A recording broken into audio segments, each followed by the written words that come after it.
வணக்கம் சார். வணக்கம் சார். எப்படி இருக்கீங்க? நல்லா இருக்கேன். நீங்கள் எப்படி இருக்கீங்க? நல்லா இருக்கேன். இப்போது தமிழ் புத்தாண்டு, பரபாவ தமிழ் புத்தாண்டு, இதை பற்றின ஒரு இன்ட்ரோ மட்டும் கொடுத்துருக்கேன் சார். பரபாவ வருஷம் நம்ம ரெண்டு பேருமே நம்ம ஆற்காடு பஞ்சாங்கம் தான் நம்ம ஃபாலோ பண்ணுறோம். இப்போ ஆற்காடு பஞ்சாங்கம் பிரகாரம் நம்ம பார்த்தோம்னா ராஜா பார்த்தா குரு, மந்திரி செவ்வாய், சேனாதிபதி சந்திரன் வராங்க. ஓகே, பொதுவாக என்ன சொல்கிறாங்க, குரு பகவான்லாம் வர்றதுனால நம்ம கவர்மெண்ட்டில் நிறைய ரூல்ஸ் மாறும். எந்த கவர்மெண்ட்னு கேட்கக்கூடாது, ஏன்னா எலெக்ஷன் வருது. எந்த கவர்மெண்ட் எந்த கவர்மெண்ட் வந்தாலுமே நம்மளுக்கு வந்து நிறைய ரூல்ஸ் சேஞ்ச் ஆக போகுது. கண்டிப்பாக மெயினாக டேக்ஸ் சம்மந்தமாக நிறைய பாலிசிஸ் சேஞ்ச் ஆகும் அப்படின்னு சொல்லி போட்டிருக்காங்க. இது ஒன்று. அடுத்து உங்களுக்கு வந்து செவ்வாய் சந்திரன்லாம் இருக்கிறதுனால நிறைய மழை வரும்னு சொல்லியிருக்காங்க. மழை எப்படின்னா நார்த் இந்தியா, இப்போ பீகார், உத்தரகாண்ட் பக்கம் பயங்கரமான மழை வரும், ரொம்ப வெள்ளம், நிலச்சரிவுகள் ஜாஸ்தியாக நடக்கும்னு சொல்லியிருக்காங்க. தமிழ்நாடு பொறுத்த வரைக்கும் அந்த அளவுக்கு இருக்காது, ஆனால் கனமழை இருக்கும். பல மோஸ்ட் ஆஃப் த தண்ணீர் வந்து கடலோட சேர்ந்துடுற மாதிரி இருக்கும். அதாவது என்னன்னா நம்ம சேமிக்க முடியாத அளவுக்கு மழை வந்து கடல்ல நீர்ல சேரும் அப்படின்னு சொல்லியிருக்காங்க. மக்களுடைய பணம் நிறைய விஷயத்துல விரயமாகும்னு சொல்லியிருக்காங்க. செலவாகும். மக்களுடைய பணம்னா என்ன, கவர்மெண்ட் மூலியமா செலவாகும். இப்போ இந்த மாதிரி ரொம்ப அதிக மழை வந்ததுன்னா எவ்வளவோ சேதாரங்களாகும். கண்டிப்பாக இது எல்லாமே இதெல்லாம் நடக்கும். ஏன்னா அந்த காலத்தில் ராஜாங்கம் வந்து இப்போ நம்ம இது வந்து தமிழ் வருஷ பரப்பு, இதுதான் ஆக்சுவலாக நம்ம வருஷ பரப்பு. கண்டிப்பாக அந்த காலத்தில் ராஜாங்கம் என்ன பண்ணுவாங்க, அவங்களுடைய மந்திரி சபையில் ஜோதிடர் இருப்பாங்க, எடுத்து ஓகே இது நடக்க போதா, அப்போ எந்தெந்த விஷயத்தில் நான் செலவிடணும், எங்கெங்கே ஆள் அதிகமாக போடணுன்றதை பார்த்து போடுவாங்க. இப்போ நம்ம கவர்மெண்ட்டும் இதெல்லாம் பார்த்து பிடபிள்யூடியில் கிட்ட சொல்லிவிட்டு அதுக்கு அந்த மழை நீர் சேகரிப்புக்கு என்னென்ன பண்ணாங்கன்னா நம்ம வந்து அந்த செலவினங்களை குறைக்கலாம், தாக்கத்தை குறைக்கலாம். இது ஒன்று. இன்னும் நாடு முழுக்க சில விஷயங்கள் நம்ம சொல்லணும் அப்படின்னு பார்த்தீங்கன்னா, நிறைய அண்டை நாட்டோட நிறைய பிரச்சனை வரும்னு சொல்லியிருக்காங்க. பாகிஸ்தான், பங்களாதேஷ், சைனா, இது பார்க்கலாம். அண்டை நாடுகளில் ரொம்ப பிரச்சனை வரும். நம்ம கொஞ்சம் ஜாகிரதையாக இருக்கணும். அது ஏற்கனவே போர்கள் நிறைய பார்த்துட்ருக்கோம். இது ஒன்று. இன்னொன்று, உணவு பற்றாக்குறை வரும்ன்றாங்க. உணவு பற்றாக்குறைனா உணவு வந்து விளைவிக்க முடியாத நிலைமையில் உணவு இருக்கும், ஆனால் ஒரு இடத்துலேருந்து இன்னொரு இடத்துக்கு போகிறது கஷ்டமாயிடும். சப்ளை செயின் டிமாண்டுன்னு சொல்லுவாங்க. அதாவது அங்கங்கே கப்பல்கள், ஃப்ளைட்டு, ரோடு டிரான்ஸ்போர்ட்டில் அங்கங்கே தேக்கமாயிடும். ஒரு நாட்டிலேருந்து இன்னொரு நாடோ இல்லை ஒரு ஊர்லேருந்து இன்னொரு ஊருக்கோ போக்குவரத்து கஷ்டமாயிடும். அதனால உணவு தட்டுப்பாடு வரும். அதனால அதோட விலை ஏற்றம் அதிகமாகும். கண்டிப்பாக பெட்ரோல் டீசல் விலை ஏற்றம் அதிகமாகும். அதனால உணவோட விலை ஏற்றமாகும். ஸோ இதெல்லாம் பொதுவாக பஞ்சாங்கத்தில் வருது. இதெல்லாம் வருது சார். இப்போ நான் என்ன பண்ணணும், அது இப்போ கேட்க சுவாரஸ்யமாக இருக்குது. சரி, கண்டிப்பாக நான் என்ன பண்ணணும்னா, நம்மளுக்கு செலவு வரப்போகுதுன்னு அர்த்தம். காசை பத்திரமா பார்த்துக்கணும். அதாவது தேவையில்லாத எதுலேயும் செலவு பண்ணாமல் காசை எவ்வளவு சேர்த்து வைக்கிறோமோ அவ்வளவும் கஷ்டம். இது நமக்கு கஷ்டம் இல்லை, எல்லாருக்குமே பொதுவாக வர கஷ்டம். அப்போ நமக்கு அது யூஸ் பண்ணுறதுக்கு ரொம்ப உபயோகப்படும். இது ஒன்று. உணவை யாரும் வேஸ்ட் பண்ணக்கூடாது. ஏன்னா இன்றைக்கி இந்த உணவு இல்லாமல் தான் நிறைய பேர் கஷ்டப்படுறாங்க. இது வந்து டைலாக் இல்லை, இதுதான் நிதர்சனமாக நடந்துட்டு இருக்கிறது. உண்மை. இன்னும் போகிற காலம் ரொம்ப கஷ்டமாக இருக்குது. அதனால் உணவு எவ்வளவு கரெக்டாக நம்ம யூஸ் பண்ணுறோமோ அந்தளவுக்கு இந்த வருடம் நம்ம எல்லாருக்கும் நல்ல வருடமாக இருக்கும். இது ரொம்ப ஆன்மீக வருஷம். எவ்வளவு கடவுள் வழிபாட்டில் இறங்குறோமோ அவ்வளவோ வாழ்க்கையில் நல்லா முன்னேறும். இப்போ ஒவ்வொரு கிரக நகர்வுகளும் என்னென்ன பலன்களை கொடுக்கும் அப்படிங்கிறது கொஞ்சம் எக்ஸ்பிளைன் பண்ணிவிடுங்க. இந்த கன்னிராசிக்கு வந்து இந்த பராபவ தமிழ் புத்தாண்டு ஒரு பொதுவான பலன்கள் அவங்களுக்கு என்ன மாதிரி இருக்கும் அப்படின்றது மட்டும் சொல்லுங்கள் சார். கன்னிராசி சூப்பராக இருக்குது சார். கன்னிராசி சுற்றி எல்லாமே நல்ல விஷயம் தான் நடக்குது. அவங்க டல்லாக இருப்பாங்கன்னா சனி பகவான் 7ஆம் பார்வையாக பார்க்கறதுனால கொஞ்சம் சோம்பேறித்தனம் இருக்கும், கொஞ்சம் டல்லாக இருப்பாங்க. இது எப்படி தெரிஞ்சுக்கிறது அப்படின்னா, நீங்கள் ஒன்றும் நிறைய பேர் ஜாதகம்லாம் சும்மா பொய்யின்லாம் சொல்கிறோம்ல, நீங்கள் கன்னிராசி பாருங்கள், ஒரு 6 மாதமாக பாருங்கள், அவங்க ரெகுலராக தூங்குறதை விட ஜாஸ்தியாக தூங்குவாங்க.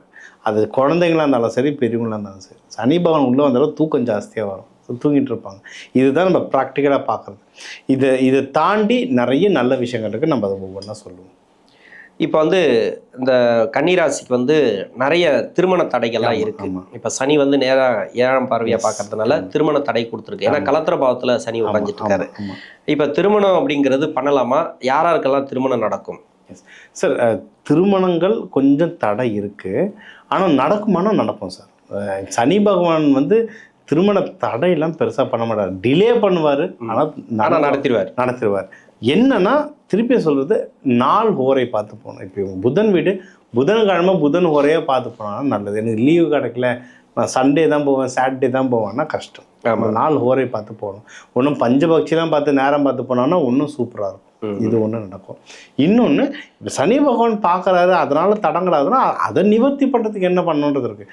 ப்ராக்டிக்கலாக நீங்கள் வந்து எண்ணெய் தேய்ச்சி குளிச்சாலே சனி பகவான் தாக்கம் பயங்கரமாக கம்மியாகும். கண்டிப்பாக. வாரத்துக்கு ஒரு தடவை எள்ளில் செஞ்ச சாப்பாடு சாப்பிடுங்க, அது கம்மியாகும். இந்த மாதிரி வரிசையாக பரிகாரம் வீட்டில் இருந்தே பண்ணுற ப்ராக்டிக்கல் பரிகாரங்கள் அவ்வளோ இருக்குது. அதை ஒழுங்காக பண்ணாலே சனி பகவான் தாக்கம் கம்மியாகவும் சீக்கிரம் கல்யாணம் நடக்கும். இதுதான் ஹஸ்பண்ட் ஒய்ஃப்குள்ளே ஏற்கனவே கல்யாணம் ஆனவங்களுக்குள்ள ஏதாவது இப்போ கொஞ்சம் ஒரு மனக்கசப்புலாம் வந்துட்டுருக்கும். அவங்களாம் என்னென்னா ஒன்றும் இல்லை, சுக்கிரன் ஆக்டிவேஷன் பண்ணணும்.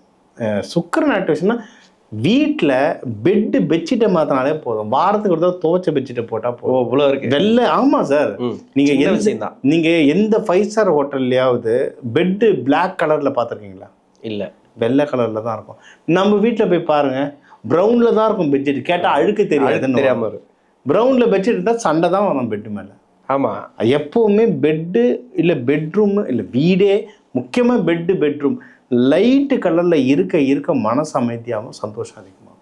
இதெல்லாம் தான் சுக்கிரன் ஆக்டிவேஷன். நான் சுக்கிரன் ஆக்டிவேஷன்ட்டு ஒரு டாபிக் சொல்லிட்டேன். அது உள்ளே பார்த்தீங்கன்னா ப்ராக்டிக்கலாக இந்த விஷயங்கள் பண்ணாலே ஆட்டோமேட்டிக்காகவே ஹஸ்பண்ட் ஒய்ஃப்குள்ளே நல்ல இணக்கம் வரும். கல்யாணம் இப்போ கண்ணியில் கல்யாணம் ஆக மாட்டேதுன்றீங்கன்னா கல்யாணமே வேணும்னு உட்காந்துப்பாங்க. கல்யாணம் ஆகாத பசங்கிட்ட கண்ணியில் போயிட்டு கல்யாணம் பண்ணுறேன்னா எனக்கு இப்போ வேணாம் அந்த இன்ட்ரெஸ்டே இல்லாமல் இருப்பாங்க. அதையே சனி பகவான் உள்ள இருக்காரு. சனி பகவான் உள்ள இருந்தால் கல்யாணத்துல இன்ட்ரெஸ்ட் இருக்காது.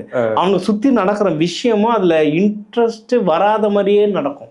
அப்போ அவங்களுக்கு அந்த ப்ராப்பராக அந்த சுக்கிரனை நீங்கள் ஆக்டிவேஷன் பண்ண அதில் ஈடுபாடு தானாக வளரும். அவ்வளோதான். கண்டிப்பாக நல்ல விஷயம். இப்போ வந்து வேலை எப்படி இருக்குது சார்? இந்த ஆண்டு பார்த்தீங்கன்னாக்கா வேலை ரீதியாக 23லேருந்து ஒரு சில பேருக்கு வந்து வேலை தடுமாற்றங்களை கொடுத்துருக்கு. இந்த ஏஐ எல்லாம் வந்திருக்கு, அதனால வேலை பிரச்சனை கொடுத்துருக்கு. இவங்க எப்படி இருக்கணும் வேலையில் இந்த ஆண்டு? சரி, முன்னாடி அவங்களுக்கு 23லேருந்துன்னா அப்போ வந்து அவங்களுடைய 6ஆம் பாவத்துலலாம் வந்து சனி பகவான் தாக்கம் இருந்ததுனால கொஞ்சம் பிரச்சனைகள் இருந்தது. இப்போ சனி பகவான்லாம் மீனத்துக்கு மூவ் ஆகிட்டார். அதனால் இப்போ போன வருஷம்லாம் பார்த்தீங்கன்னா வேலைலாம் கொஞ்சம் கொஞ்சமாக பெட்டர் ஆகிட்டே தான் இருக்கும். 3 வருஷத்துக்கு முன்னாடி இருந்த சூழ்நிலைக்கு இப்போ வந்து வேலை வந்து பெட்டர் ஆகிட்டு தான் இருக்கும். இன்னும் அவங்க முன்னேறுவாங்க. இது ஒன்று. இன்னொன்று, அவங்க வந்து அப்டேட் ஆகிட்டே இருக்கணும். முதல்ல இவங்க வந்து புதன் வீடு சார். இவங்க நல்லா படிக்கிறவங்க. இவங்க ஒன்றும் அவங்க நான் எப்பவுமே சொல்லுவேன், ஒருத்தரை ஸ்ட்ராங் பண்ணோன்னா உங்கள் பஞ்சபூதத்தையும் உங்களுடைய கிரகத்தையும் ஆக்டிவேட் பண்ணிகிட்டு இருந்தாலே முன்னேறிடுவீங்கன்னு. புதன் வீடு இவங்க தொடர்ந்து படிக்க முன்னேறிட்டே இருப்பாங்க. கண்ணியில் யார் எனக்கு படிப்பு போதும் அப்படின்ட்டு படிப்புலேருந்து படிக்க தான் ஸ்கூலுக்கோ காலேஜுக்கோ இல்லை, வேலைக்கு போகிறவங்களும் இப்போ நம்ம ஜோதிடர் நம்மளே எவ்வளோ படிச்சுட்டு இருக்கோம். இந்த வயசுக்கும் நம்ம படிச்சுக்கிட்டே இருக்கோம். புதன் வீடு இவங்க கன்னி ராசி ஒன்றும் வேலையில் இருந்தாலும் அது சம்மந்தமாக படிக்க அவங்க முன்னேறிட்டே இருப்பாங்க. என்றைக்கு படிப்பை நிறுத்துகிறாங்களோ அன்றைக்கி இதுவாயிடுவாங்க. ஏஐனா மட்டும் தானாக நடக்குது, நம்ம தான் ப்ரோக்ராம் பண்ணணும். அதுக்கான படிக்கணும், படித்தா முன்னேறிடுவாங்க, இல்லைன்னா தான் கஷ்டம். இப்போ கன்னி ராசிக்காரங்களுக்கு வந்து முதலீடு எதில் பண்ணலாம்? அவங்க ராசிக்கு வந்து முதலீடு எதில் பண்ணால் நன்மை? வெளிநாட்டில் பண்ணலாமா இல்லை இங்கே பண்ணலாமா?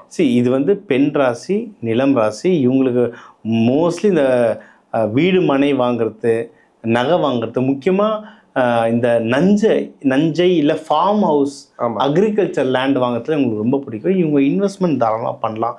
இவங்க ஜூனுக்கு முன்னாடி பண்ணிட்டாங்க இந்த வருஷம்னா சூப்பர். அதுக்கப்புறம்னா கொஞ்சம் யோசித்து அந்த கிரகநிலையை பார்த்துட்டு அவங்க பண்ணுறது நல்லது. ஆமாம். இன்னொன்று சார், இப்போ நம்ம ராசி வந்து பொதுவாக எல்லாம் சொல்கிறோம், இது வந்து எல்லா மக்களும் இப்படி இருக்குன்னு தெரிஞ்சுக்கிறதுக்காக சொல்கிறோம். இதுதான் இதை கேட்டு நான் எல்லாத்தையும் பண்ணிட்டு வேணான்னா அப்படி விஷயம் கிடையாது. இதில் நட்சத்திரம் பொறுத்து மாறும். இப்போ ஹஸ்த நட்சத்திரம்லாம் பார்த்தீங்கன்னா தங்கம் அவ்வளோ சீக்கிரம் கையில் சேரவே சேராது. இவங்க தங்க நகை வாங்க சொன்னாங்க, அக்ஷய திருதிக்கு வாங்கின சேரும்னு சொன்னாங்கன்னு போய் மோதிரம் வாங்கி போடுவாங்க. அது ஒரு வருஷத்துல திருப்பி அதே கடையில் இருந்து வைப்பாங்க, அடமாந்து வைப்பாங்க. அந்தந்த நட்சத்திரங்கள் பொறுத்து மாறும், அந்தந்த கிரகநிலை பொறுத்து மாறும். பொதுவாக இன்வெஸ்ட்மெண்ட் டைம் நல்லா இருக்கான்னா நல்லா இருக்கு. ஆனால் எதில் இன்வெஸ்ட்மெண்ட் பண்ணணும், எப்போ இன்வெஸ்ட்மெண்ட் பண்ணணும், எப்படி இன்வெஸ்ட்மெண்ட் பண்ணணுன்றது அந்தந்த அவங்க ஜாதகத்தை வச்சு தான் நம்ம சொல்லணும்.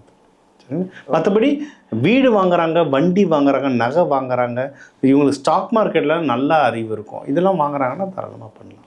சூப்பர். உடல்நிலை பற்றி சொல்லுங்களேன். கடன் பிரச்சனை, உடல்நிலை. இப்போ வந்து மருத்துவ செலவுகள்லாம் ஒரு சில பேர் கொடுத்துருக்கு, அதே மாதிரி கடன் பிரச்சனை கொடுத்துருக்கு. 23லேருந்து சொன்னீங்க இல்லையா, சனியோடைய 6ஆம் இடத்துக்கு வந்த பிறகு அதில் வந்து கடன் பிரச்சனை எல்லாம் கொஞ்சம் ஏறி இருக்குது. இவங்க எப்படி இருந்தால் கடன் அடைக்கலாம், கடன் ஏறாமல் பார்த்துக்கலாம்? சரி, அதான் முன்னாடி இருந்ததுக்கு இப்போ கடன் கொஞ்சம் கொஞ்சமாக கொஞ்சம் குறைச்சிட்டு வருவாங்க. அட்லீஸ்ட் கடன் வாங்காமையாவது இருந்திருப்பாங்க. ஸோ கடன் கொஞ்சம் கொஞ்சமாக குறையும். உடல்நிலையும் பார்த்தீங்கன்னா கொஞ்சம் கொஞ்சமாக பெட்டர் ஆகிட்டே வரும். உடல்நிலை கன்னிக்கு வந்து பொதுவாக எங்கள் உடல்நிலையில இந்த வயிறு சம்மந்தமாக தான் சார் வரும். இது இப்போ ஹஸ்தம் வந்தால் நிறைய கேஸ்ட்ரிக் ட்ரபிள், அப்பெண்டிக்ஸ், இந்த மாதிரி இஷ்யூஸ். அதாவது ஒன்றும் ஹஸ்தகாரங்க எல்லாரும் பயப்படணுன்றதுக்காக சொல்லுவாங்க. பொதுவாக ஒவ்வொரு நட்சத்திரம் ஒவ்வொரு ராசிக்கு இந்த பிரச்சனைகள் வரணும்னு ஒரு மெடிக்கல் அஸ்ட்ராலஜி இருக்குது.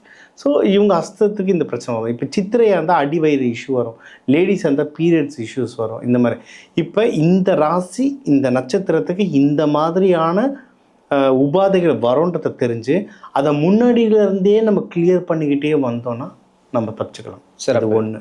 இன்னொன்று, இப்போ ஜாதகம் பார்க்கும்போது அந்த கிரகநிலைக்கு இந்த மாதிரி உடல் உபாதைகள் வரோன்றது காட்டும். அதை முன்னாடியிலேருந்தே நம்ம அதை சரி பண்ணிட்டு வர உடல்நிலை நம்மளுக்கு சீராகும். இன்னொன்று, இப்போ நம்ம வந்து ஒரு இங்கிலீஷ் டாக்டர்கிட்ட போகிறோம் அப்படின்னா, அலோபதி போகிறோன்னா சைடில் கை வைத்தியம், வீட்டு வைத்தியம், அதாவது இப்போ சித்த வைத்தியசாலையில் போய் உக்காந்துட சொல்லலை, எல்லாராலையும் அது முடியாது. ஆனால் வீட்டில் கை வைத்தியம் நிறைய இருக்குது. இந்த மலர் மருத்துவம் எனக்கு தெரிஞ்சு நிறைய அதை படிக்கிறவங்க யாருன்னா ஹவுஸ் ஒய்ஃப் தான். வீட்டில் அஞ்சலைப்பட்டி மாதிரி ஒரு 36 மருந்து இருக்குது, அஞ்சலைப்பட்டி மாதிரி வச்சுருப்பாங்க. எந்தெந்த பிரச்சனைக்கு அதுக்கு எடுத்து யூஸ் பண்ணிப்பாங்க. அது யூஸ் பண்ண தேவையில்லாத மருத்துவ செலவுகளை அது வந்து குறைச்சிக்கலாம். பரிகாரம், இந்த கன்னிராசிக்கு வந்து ஒரு பரிகாரம் சொல்லுங்க. பரிகாரம் அப்படின்னா இவங்களுக்கும் புதன் வீடுன்றதால பெருமாள் வழிபாடு, பெருமாள் லக்ஷ்மி தாயார் வழிபாடு ரொம்ப நல்லது. கன்னிமார் தெய்வங்கள் வழிபாடு ரொம்ப நல்லது. குலதெய்வம் வழிபாடு இவங்களுக்கு வந்து ரொம்ப நல்லது. இவங்களும் தெய்வங்களுக்கு வந்து நெய்வேத்தியம் பண்ண ரொம்ப நல்லது.